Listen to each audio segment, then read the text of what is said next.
There are plenty of factors that could potentially derail the launch of your debut fantasy novel. But which one is the most important to focus on? What's the biggest mistake you should avoid? First, tell me if this sounds familiar. You've spent years writing, editing, and perfecting your first fantasy story. It's essentially your child, and it's finally to a place where you feel like you're ready to release it to the world. So what are the next steps? You're gonna have to hire an editor. Or what if instead, you save up for that big marketing launch like you always dreamed about? Oh, I know. Now you're gonna want to seek representation from a literary agent, huh? What's next? You gonna rent a blimp? Fly it over your house with a big sign that says, "I wrote a book, everybody!" These are all reasonable questions for the most part, but they're secondary to the primary issue: short-term vision. If you want to make authorship your career, you need to start playing the long game. That's why the #1 mistake debut fantasy authors make is publishing too soon. And the antidote to this is understanding and implementing a rapid release strategy. So first we need to understand what rapid release is. To put it simply, rapid releasing is basically when an author writes all of their stories and books up front before they start publishing, or at least the ones in the same series. And there is some debate out there about the right frequency of publishing timeframes, but we're not going to go too in-depth in that today because I really do think that depends on each book launch. All that matters for this video is that you understand the importance of writing several books before you publish the first. Still not convinced? Still think you have to get your book published right now? Well, your idea's gone. Great. Some guy named Frank reached into the cosmic idea cloud, grabbed your concept, and published it first. He doesn't even like fantasy. He's just doing it to hurt you. Stop listening to those voices in your head. Here are just 7 reasons why I think you should be implementing a rapid release strategy, especially if you're a debut fantasy author. #1 is that you will improve your writing. Your book is perfect exactly how it is. You've already edited it 3 times. Just get it out there before it's too late. I don't care how many times you've edited that manuscript. The first book you write is just not that good. Yet. And that's simply because it just takes time and practice to become a talented writer. So it's important to put in that practice and put in that time. Put your first story away and start writing another. Daniel Green actually just talked about this in one of his recent videos about how he wrote 3 books. The first one he wrote wasn't quite what he wanted, so he had to put that one away, start on another, but he eventually came back to it and was able to refine it. So it's a very common thing to do to make sure that you're presenting the best product as possible. I know it's hard, but just trust me. If it's a series, start writing the next book. If it's a standalone, start another project. And this is especially relevant if you don't have $2,000 to $5,000 to spend on a professional editor. And you'll see what I mean about that when you finish book 2 and you go back and reread book 1. Trust the process, give yourself time to develop as a writer. You'll always be improving, but getting a few books under your belt will just elevate you to a higher quality standard that you really can't get unless you have the money for professional editing services. #2 is that it will strengthen your creative discipline. Think of all the fans we'll have once you release it. Think of all that praise and glory.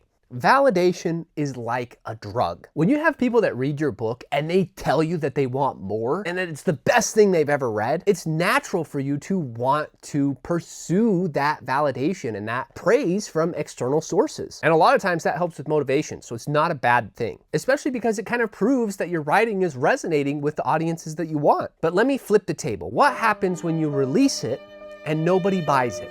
What happens when that praise that you were hoping for doesn't actually come? Do you still have the motivation and drive to keep writing? Or was that external validation the source of your ambition to publish?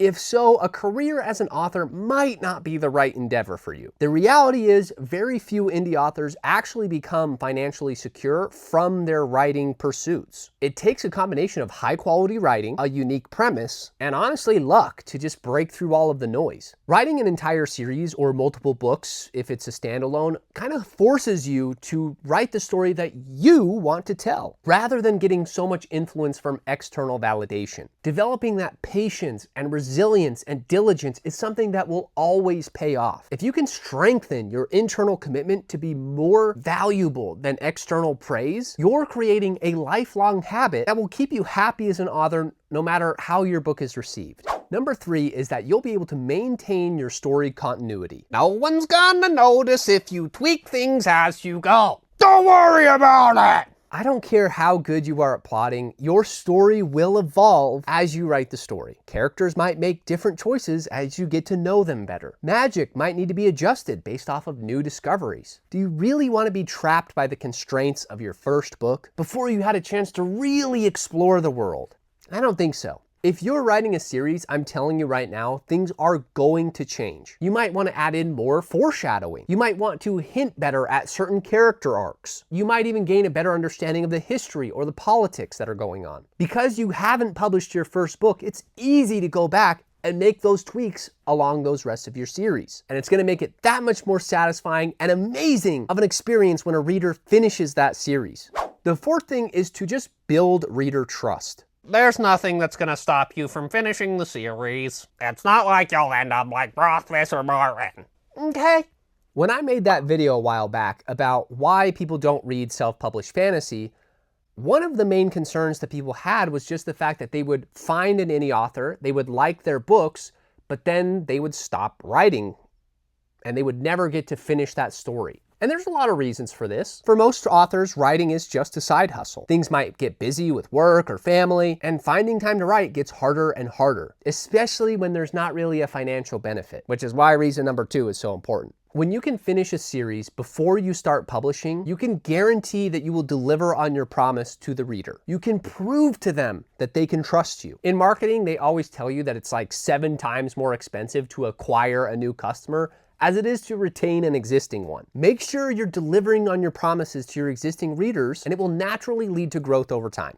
Number 5 is that you get to control your budget. Great job! You finished all 3 books. Now you have to buy all the covers and editing and marketing for all of them. All at once. You can't afford that! Maybe if you spend it all at once, but why would you do that? If you know you're gonna have, let's say 3 books, you can save that money over the course of your writing process, and then you can determine how much money you can allocate for each book. If anything, this strategy ensures you give equal attention and money to each release. And having a sustained budget like that, rather than blowing thousands just on the first book and nothing for the rest, will help drive more consistent momentum for your books. Number 6 is that it will enhance your marketing efforts. How hard can publishing and marketing even really be? Everyone knows writing the book is the hard part, and you've already done that. Just throw out a few social posts and people won't be able to resist. One of the biggest challenges for indie authors is just managing all the different aspects of publishing. Not only do you have to write in your spare time, now you have to also edit, format, publish, commission artists, create social posts, run Amazon ads, reach out to influencers, get swag. The list goes on and on and on. Why would you want to heap that burden upon yourself? You're gonna get burned out. Whereas if you've finished all of your books, you don't need to worry about the writing. It just relieves that pressure a little bit. And if you know how your series ends, it can help with the overall messaging you're trying to get across with the story. You'll have a better understanding of how to set up the promises to an audience to ensure those satisfying solutions. It's better to execute well at a few things rather than stretching yourself so thin across all these different business aspects of publishing. When you're spread so thin, you really just don't do a very good job at any of the marketing tactics. And finally, number 7 is that you can sustain your launch momentum. You need to publish it right now before it's too late! No one's gonna steal your idea. Even if someone is using the same tropes or creatures, there should be enough unique characters or plot points to keep people interested. And if there's not, there might be something more wrong with the story than someone stealing your idea. So resist the urge to succumb to those emotions to impulse publish. One of the biggest benefits you have to writing your series up front is just the control you have over the publishing time frame. If you somehow break through all the noise on your debut, you can maintain that momentum by announcing another book coming in 3 months. Or if you need more time to do marketing and publishing, you can extend it out to 6-month intervals. And even if you don't get a lot of traction on your initial launch, now you can spend an entire year focused entirely on marketing and how to generate more awareness for your story. The key here is that you control the consistency and reliability of your publishing, which makes you more reputable as an author. So what did you think? Is this enough to convince you to do the rapid release strategy, to have the patience to not publish your first story, to put it off so that you can produce the best result possible for an audience? I hope so, because I really do think that this is the way that you can really establish yourself as a strong author in the fantasy community. There's going to be different circumstances for everyone. There's going to be a lot of people who disagree with me on this. You can let me know in the comments. But I really think that this is the way that authors should approach their work, especially if it's passion driven and not finances driven. I understand sometimes you need that external validation, or some circumstances come up that maybe force your hand at publishing, but ultimately, these are 7 reasons why I think you should hold off, write your entire series, improve your craft, and deliver a product that really will cement you as a great author. So if you made it all the way to the end of this video, be sure to join the Indie Fantasy Club. I try to give out some good writing tips and advice here and there, but we also do a ton of book reviews to help you see what hidden gems are out there and what maybe needs a little bit of work. But overall, it's just a great community to be a part of. That'll do it for today, so I will see you in the next video.